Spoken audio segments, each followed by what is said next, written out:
Nurse Morales.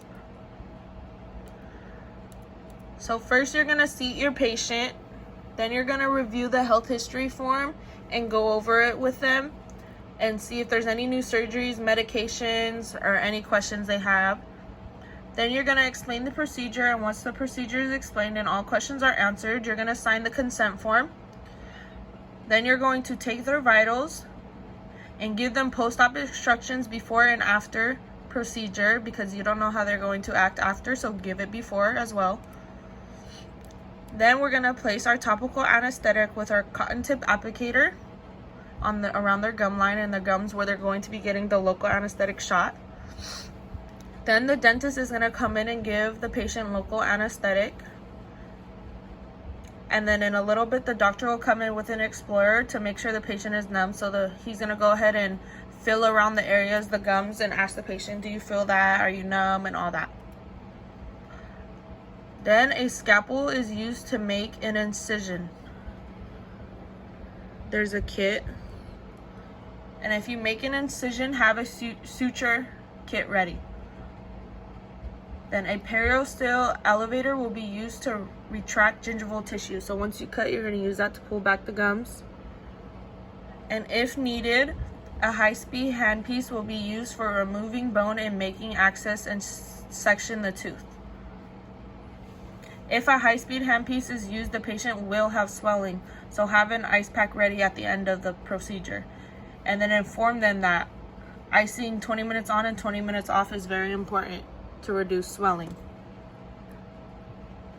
A straight or east and west elevator will be used to loosen or luxate the tooth. Now the forceps will be used to remove the tooth. So there's a straight elevator, east and west, and there's forceps, different kinds. Make sure it fits the tooth. If a tooth breaks or a root is left in its socket, it has to be removed. Root tip elevator or root tip pick is used to take it out. There's a root tip pick. Surgical suction aspiration is used to suck out the blood of the patient's mouth. Sometimes the dentist might not always want this because he wants a blood clot to form, so just follow his instruction. Now the dentist will use a surgical curette to clean the inside of the pocket.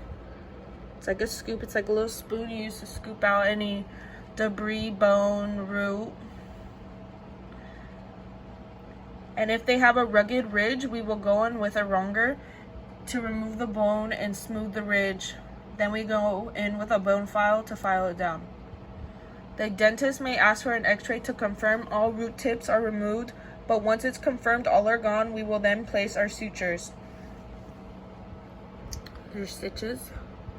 There's two different types of sutures. A silk suture, the patient has to return and get it removed. And a absorbable suture, they don't have to return. Make sure you write down which one you do so you know. There's an x-ray of the extraction, making sure all the roots are gone, debris, anything. And once that is done and the suture is placed, we will then place a gauze and have the patient bite on it for 30 minutes. Post-op instructions. You go ahead and you give them their post-op instructions. You give them a handout too, because once again, you don't know how the patient is, if she's going to act all right, if she's going to remember anything. So you give her a sheet so she could go to it later and read it all.